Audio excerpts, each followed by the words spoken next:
Hello, welcome to Working Dragon Mystic, where we discuss real metaphysical and occult knowledge so that you can manifest real and tangible results in your life. This week, we're going to actually talk about camping. To me, getting out in the outdoors is a really important part of my practice, and I know a lot of people love to do it and want to do it. Some people don't know how to get started, don't know what they might need, and we've decided here at Working Dragon Mystic, we're going to start a series dealing with magic in the outdoors and dealing with camping and the skills and gear that you can use to make your practice and your trip into the woods enjoyable. So stay tuned.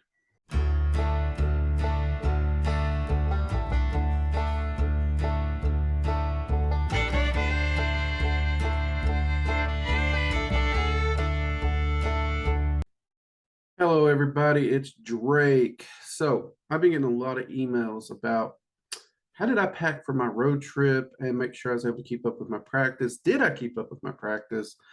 And many of you have heard me talk about that I love to spend my time out in the woods, though in my current location, I haven't gotten to do so as much as I'd like. But I have also made a comment in the live streams about wanting to change that. And in fact, I plan to spend quite a bit of time out camping next year, including doing videos for this channel and possibly some of the courses. So naturally, people have asked me, what kind of camping do I do? What do you take with you? How do you do it? And all those things. And it's a huge topic. And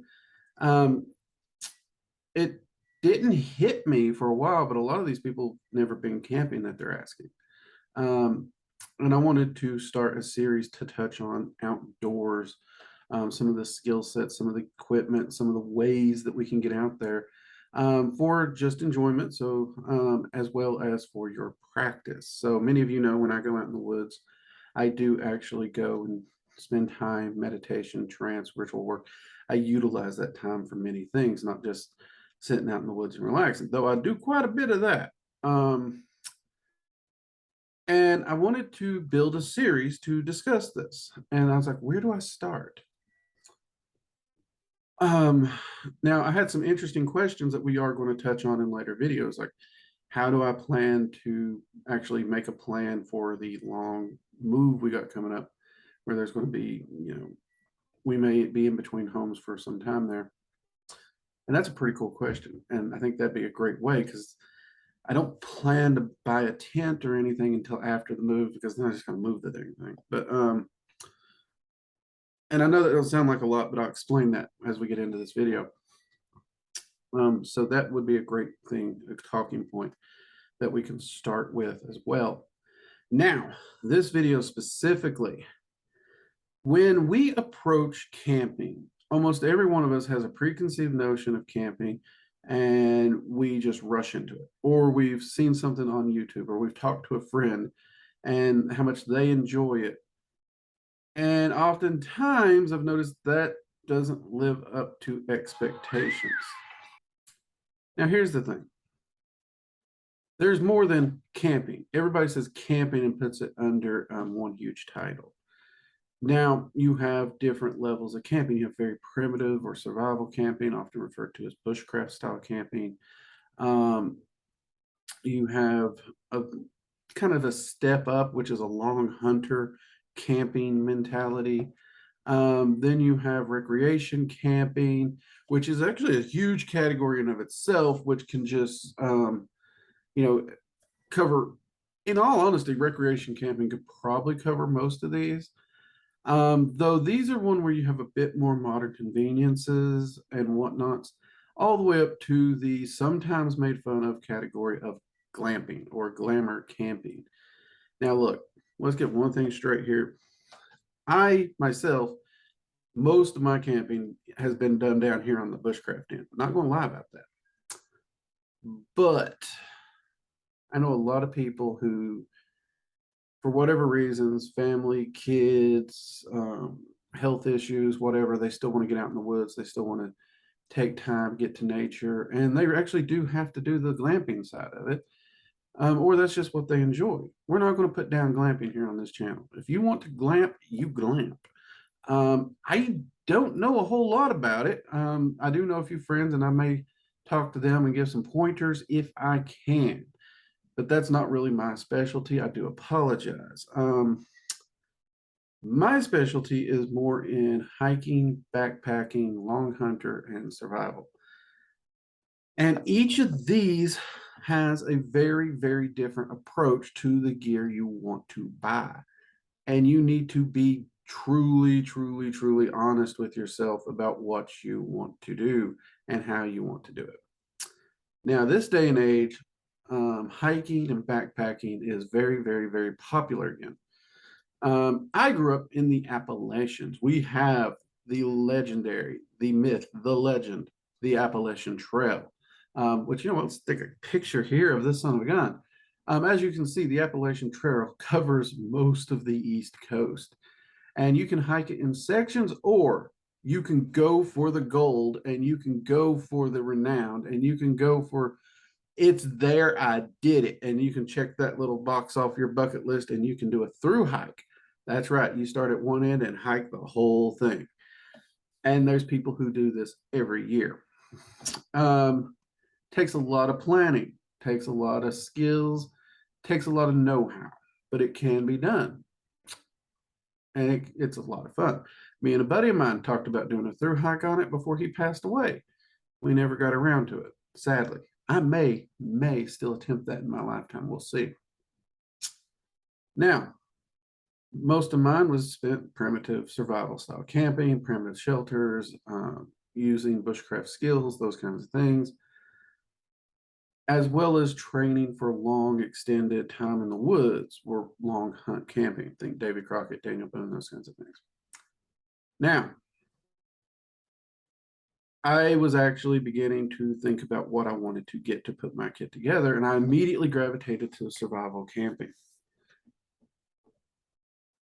Here's the thing. I'm at a point in my life where the guys I used to do the survival camping with, the camaraderie, it's not there no more. They've mostly passed away.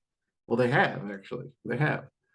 But my wife wants to get out there. She wants to train more in some of these skills, as does Squirrel and the admin over at the Gilded want to go with me and train in some of these skills and give me an opportunity to pass them on as well.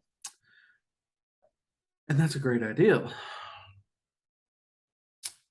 But my wife gets cold. I want to do 4-season camping. That's right. I want to camp in winter even. And I had to think about this. How would I do it? And I've decided I'm going to go with the long hunter camping technique. I'm actually going to look into a canvas style wall tent, something where it has a stove jack in winter.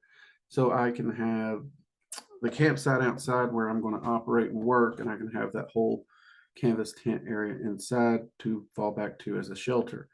So really it's the same thing, only instead of primitive shelter, I'm now looking at a canvas tent, which if you've seen these things, they're almost like a little pop-up cabin in the woods. They're kind of nuts, but it makes a great base camp for long hunting and whatnot when you're going to be out in the woods for long extended periods. I know a lot of deer hunters, bear hunters, and elk hunters who use these. They'll go to deer camp or whatever and set that thing up. And that's always where they retreat to after the day. Great idea, great method. So the reason it changes it in a bushcraft style camping, if it can't be strapped to you or in a backpack, you don't take it. You really don't. You have to be able to carry it. Long hunters usually had horses, some form of transportation where they could carry a bit more gear and supplies in. And that's kind of what I'm thinking, because most places where I'm going to be, due to recall time and stuff like that for my wife, we're going to need a vehicle. So that's going to allow me to take the tent instead of just a tarp and building a primitive tarp shelter with a ridgeline or something. Now, the reason I said you have to be honest, I love bushcraft camping. I had so much fun doing it. But thinking about it, in all honesty, right now, where I'm at in my life, with what I got going on, with everything I'm doing, do I want to go out and spend 3 days sleeping on the dirt under a tarp? No, I kind of don't. I do want to teach those primitive shelter skills, but I don't really want to sleep there. So the tent works better for me at this point, also for what I'm wanting to do. And it's going to give me a bit more access to do some of my ritual stuff, as well as, I don't know if you know this, people, I'm a YouTuber. So even in bad inclement weather, I can pull back to the tent and still shoot videos out in the outdoors. So that'd be a pretty great upgrade, in my opinion. Now you have car campers too, but you've got to consider that comfort level. Everyone's comfort level is different. If you don't want to sleep on the hard ground and do primitive shelters, don't. If you're going out in the woods and you're going to camp, pick the comfort level that's right for you. Now, if you want to practice bushcraft skills, you do need to practice them. Okay, if you tie a bowline, if you tie a trucker's hitch, you need to utilize it over and over and over. And make sure you know it by heart. You need to build these shelters. You do need to sleep in them on occasion. So, and I have no problems with that when I teach a primitive shelter class. I'll be right there with them building one and sleeping in it as well for the night, so that we can train the skills and we can work out the problem solving. There's a whole line of mentality for when you're setting these up that only comes with experience. But everything in between that can withstand. Now, if you are backpacking, like the Appalachian Trail that we discussed, if you want to backpack that long distance, you're going to also need a different mentality. So that these through hikers do light, ultra light backpacking. So their backpacks, their tents, their sleeping mats, everything are designed to be ultra light because they have to carry everything with them, food, rain gear, and everything. Now, the Appalachian Trail does have resupply points every so often where you can have someone send like extra food or whatnot, and you can pick it up or resupply or purchase it. Those are all options. But in between there, you still got to carry it all, period. And weight can be a bother. So you're going to look for a much smaller tent. Most of your time is actually going to be spent on the trail walking, not necessarily at a camp. So you wouldn't need a large tent, a very ultralight one person tent that can bust down into your backpack real quick and easy. Just to get you some shelter at night to sleep is more than enough. That's, and you'd plan your hike for the season that your gear you're using, usually spring and summer. So your gear for backpacking is going to be drastically different if it's long distance backpacking. Even if you're just backpacking 6 miles into the woods, that's still that 6 miles, one way in for 3 days or an overnight, and then one way out. That's a lot different than thousands of miles that you're going to be hiking on a through hike. So you need to be honest with yourself about what type of camping, what type of outdoor activity do you want to do? Okay.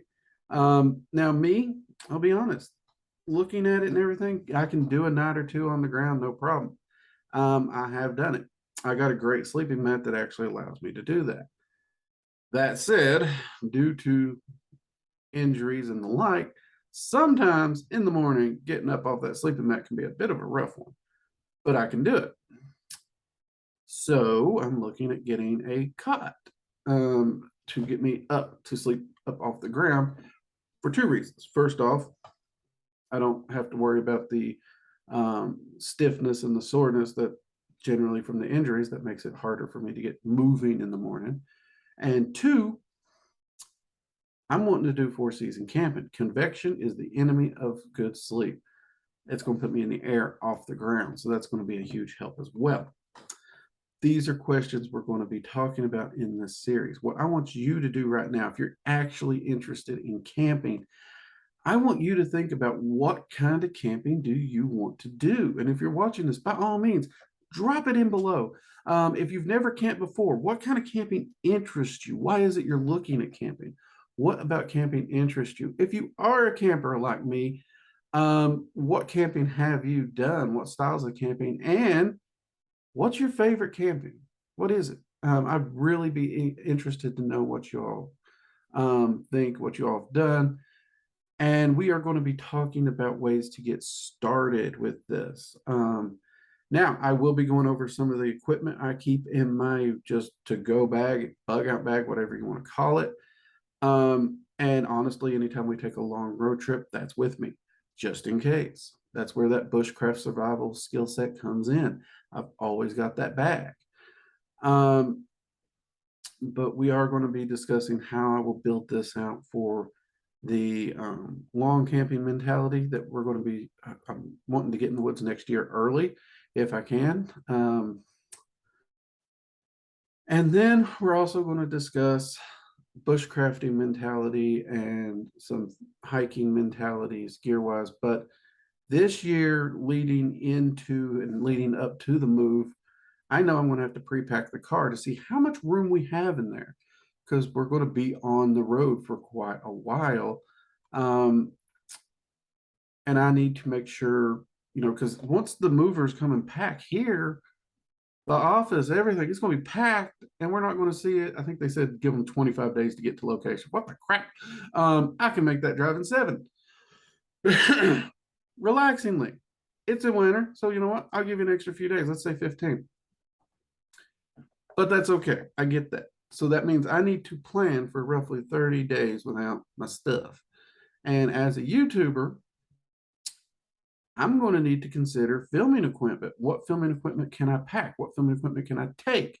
Like my lighting rig back here, it breaks down, but I think the bag my lighting rig goes into is bigger than my dome tent I have out in the garage. I really do. So I got to take that into consideration when I'm packing the car for this trip. And I know a lot of you have been asking how I'm planning to do this because you are wanting to do long road trips. One of you is wanting to drive all the famous interstates and want to do a 360 around the US. Another has mentioned wanting to visit every state kind of road trip, which is amazing. Road trips are great. And I want to try and help with that. So we're going to discuss the mentality I'm going to be approaching my road trip with in coming videos, how we're going to actually pre-pack the car. I'm actually probably will film the pre-pack maybe. And the mentality for the 10 plus days that we're using, why we're making certain decisions and why we're doing things and why we're not doing other things. I think that will go a long way to jumpstart the process of thinking. The big thing right now for you is to stop, sit down, and ask yourself, what kind of camping do you really want to do in those categories between survival bushcraft, long hunting, out in the woods, you got more supplies, you're planning on setting up a base camp stationary for a long time, general recreation, maybe just lightweight tent or something where you can go to a campsite, set it up, campfire. Do you want to consider glamping? Or do you want to blend them? You can blend these. You can mix and match. You really can. Those are just general categories you can mix and match. And we're going to try and mix and match and have a good time with this series here on the channel as we discuss it. And we are going to discuss how we're going to be able to do rituals and magic and everything as we're out there doing this. Just because we're going camping doesn't mean we have to stop self-mastery, self-empowerment, and our magical practice. No, no, no. In fact, this, I think, adds to our practice. So I hope you're as excited for this next series as I am. And I hope you enjoyed this video. And I hope you share with me what kind of camping you're looking forward to doing. What kind of camping have you done, if any? What kind of camping do you enjoy best?